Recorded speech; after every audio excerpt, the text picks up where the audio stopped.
엘리사벳이 해산할 기한이 차서 아들을 낳으니 이웃과 친족이 주께서 그를 크게 긍휼히 여기심을 듣고 함께 즐거워하더라. 8일이 되매 아이를 할례하러 와서 그 아버지의 이름을 따라 사가랴라 하고자 하더니 그 어머니가 대답하여 이르되 아니라 요한이라 할 것이라. 내 친족 중에 이 이름으로 이름한 이가 없다.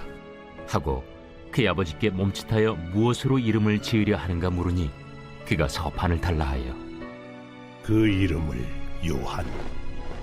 이라 쓰매 다 놀랍게 여기더라.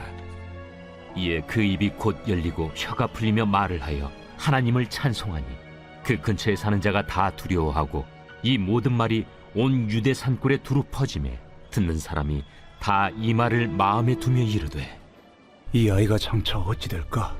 하니 이는 주의 손이 그와 함께 하심이로라.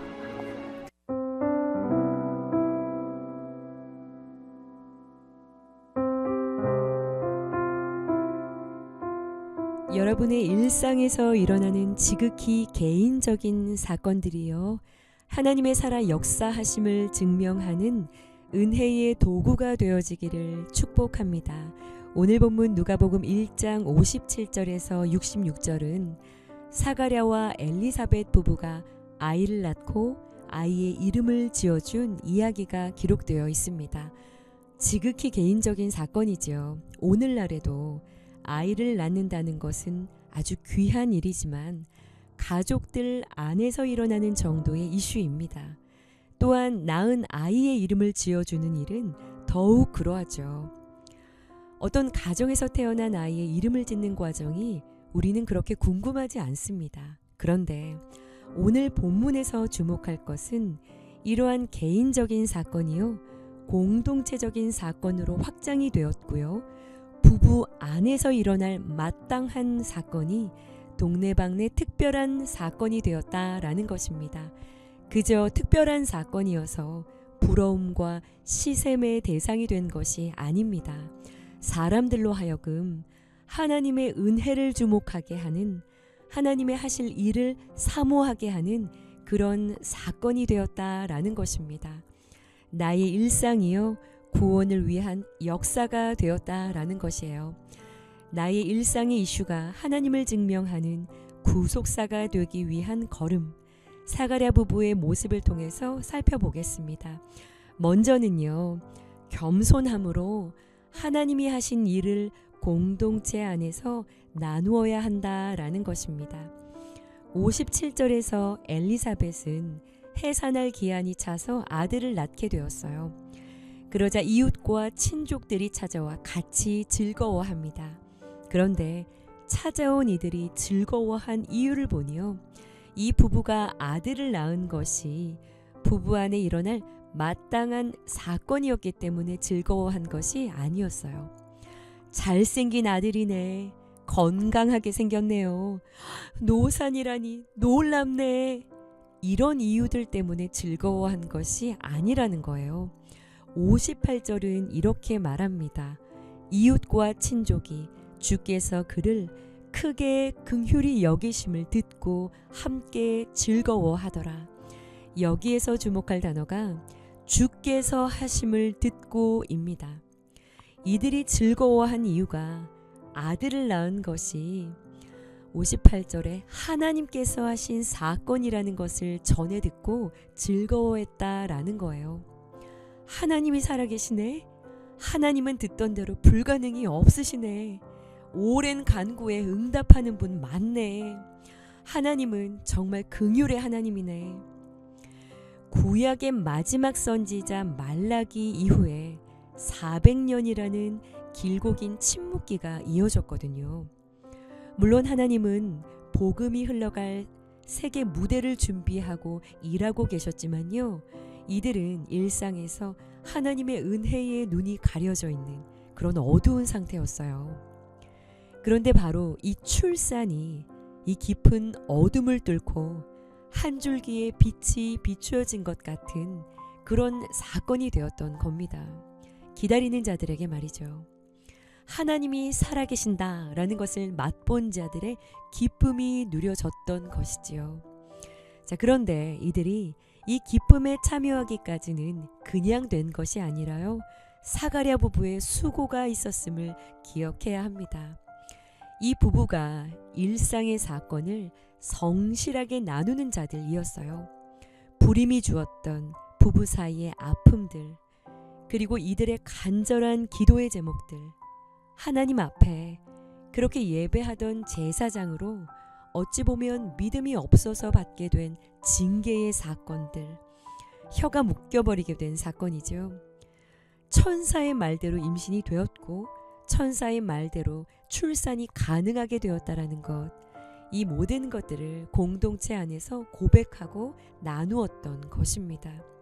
수치도 깨달음도 부족함도 그럼에도 넘쳤던 은혜를 말이죠. 오늘 묵상 질문입니다. 나의 일상이 하나님의 살아계심을 증명하는 은혜의 도구가 되고 있습니까? 삶에서 경험하는 수치와 깨달음, 말씀과 은혜를 가리지 않고 성실하게 나누고 계신가요? 이것을 나눈 사가랴 부부의 성실함은요, 이들이 경험한 하나님의 은혜가 공동체 안에 고스란히 흘러가 닿게 하는 역할을 했습니다. 그래서 공동체는 함께 즐거워할 수 있었어요. 이 부부가 누린 은혜가 바로 나의 은혜가 되었다라는 것입니다. 이 부부와 함께, 이 부부처럼, 이 부부 같이 즐거워할 수가 있었던 것이지요. 또 한 가지가 있는데요. 말씀을 믿는 믿음의 행위로서의 결단적인 순종이 있어야 한다라는 것입니다. 유대인들은 일반적으로 지역 공동체가 모일 수 있었던 장소에서 중요한 공동체적인 행사로 태어난 아이의 할례를 행했어요. 그리고 아이의 이름을 함께 논의하고 지어주는 그런 관습들이 있었는데요. 바로 이때 논쟁이 벌어진 겁니다. 유대 사회에서의 이름은 가족의 역사와 전통을 반영하는 것이었기 때문에 조상들 중에서 중요한 인물들의 이름을 기념하는 방식으로 이름을 지었는데요. 이것이 사회적인 통념이었고 문화였고 무엇보다 공동체가 그것을 원했는데요. 엘리사벳은 60절을 보시면 단호하게 안 된다라고 거절을 합니다. 그리고 아들의 이름이 요한으로 불리워져야 한다라고 말을 해요. 자, 그러자 공동체는요, 이 이름이 이 가문과 전통에 맞지 않는다라는 것을 거듭 말하면서 사가랴에게 몸짓으로 사가랴의 의중을 묻습니다. 몸짓 언어로 물었다는 건 아마도 혀가 묶이면서 청력도 함께 잃었던 것으로 보고 있는데요. 사가랴가 서판을 달라고 하더니 그곳에 요한이라고 천사가 지시했던 그 이름을 기록하는 것이죠. 하나님이 하신 말씀에 대한 믿음의 행위였고 결단적인 순종이었던 것인데요. 그 순간 믿지 않아서 묶여버렸던 혀가 풀어지며 입이 열려 할렐루야 하고 하나님을 찬송하게 된 것입니다. 개척을 한 동기 목사님이 계시는데요. 그 교회에 나이가 많은 한 권사님이 이렇게 동일하게 혀가 굳어지는 질병으로 수년간 고생을 하셨어요. 제가 작년에 십자가 컨퍼런스에서 이분과 방을 같이 쓰게 되었는데요.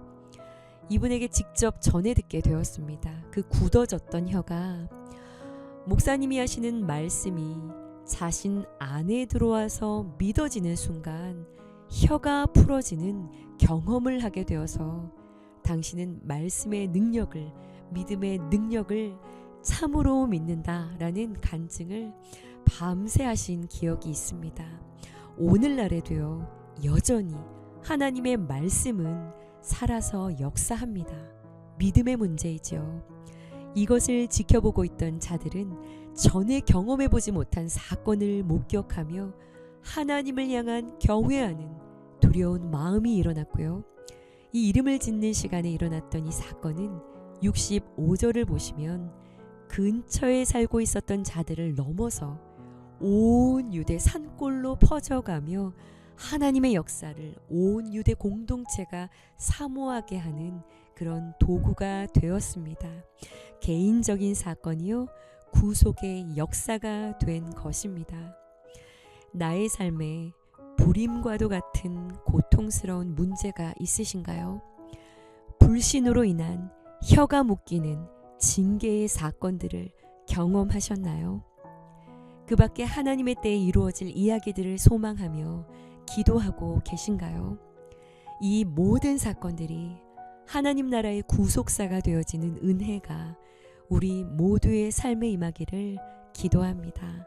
하나님이 하신 일을 겸손히 나누는 자, 말씀을 믿는 믿음의 행위가 가득한 저와 여러분들의 삶에 이러한 축복이 가득하기를 간절히 축원합니다.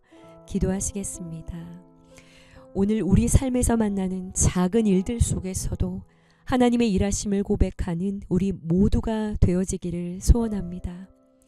범사의 여호와를 인정하라. 그리하면 내 길을 지도하시리라 하셨으니 내게 주신 사건을 감사로 믿음으로 받고 말씀에 순종하는 결단을 통해 이루어진 하나님의 역사를 나누고 간증하는 공동체로 우리 모두를 사용하여 주시옵소서. 이 일을 위해 우리를 부르신 주 예수님의 이름으로 감사하며 기도합니다. 아멘.